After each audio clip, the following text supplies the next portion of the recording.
নমস্কার বন্ধুরা, পশ্চিমবঙ্গের চাকরি প্রার্থীদের জন্য আবারও একটি নতুন নিয়োগ বিজ্ঞপ্তি নিয়ে আজকের এই ভিডিওতে কথা বলবো। হেলথ রিক্রুটমেন্ট রিলেটেড সরকারি হসপিটালেতে একেবারে লেটেস্ট বিজ্ঞপ্তি এটি। দেখতেই পাচ্ছেন যে 18/7/2026 তারিখে এই বিজ্ঞপ্তিটি প্রকাশিত হয়েছে, যেটির মেমো নাম্বার লেফট হ্যান্ড সাইডেতে রয়েছে।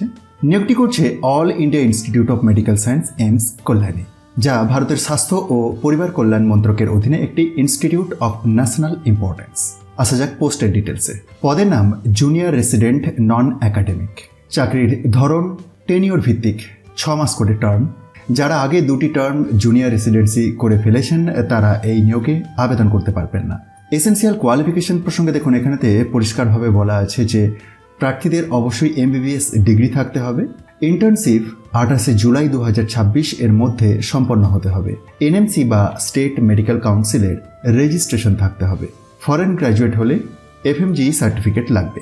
Mode of selection written exam অথবা ইন্টারভিউ এর মাধ্যমে নির্বাচনটি হবে। শুধুমাত্র ডকুমেন্ট ভেরিফিকেশন ক্লিয়ার করলে তবেই পরীক্ষা বা ইন্টারভিউতে বসতে পারবেন।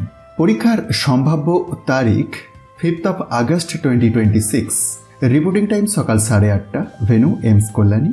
কি সমস্ত ডকুমেন্টস আপনাকে সেদিনে নিয়ে যেতে হবে একবার অফিসিয়াল বিজ্ঞপ্তিটি থেকে দেখে নেবেন। পে স্কেল প্রসঙ্গে জানিয়ে রাখি, এখানেতে 15,600 থেকে 39,100 plus GP 5,406 CPC level 10 of pay matrix of the 7th pay commission plus NPA for medical graduates. Official পিডিএফটি খুব সহজেই ডাউনলোড করে আপনি নিজে থেকেও ভেরিফাই করতে পারেন। সেটির জন্য ডেসক্রিপশন বক্সে দিয়ে দেওয়া টেলিগ্রাম চ্যানেলের লিঙ্কে গিয়ে জয়েন হয়ে যান।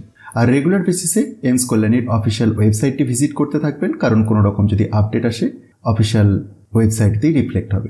তো বন্ধুরা, যারা MBBS করে সরকারি হাসপাতালে কাজ করতে চান তাদের জন্য এটি একটি গোল্ডেন অপরচুনিটি। বিশেষ করে তাই দেরি না করে এখনই আবেদন করে দিন। ভিডিওটি ভালো লাগলে লাইক, শেয়ার আর সাবস্ক্রাইব করতে ভুলবেন না।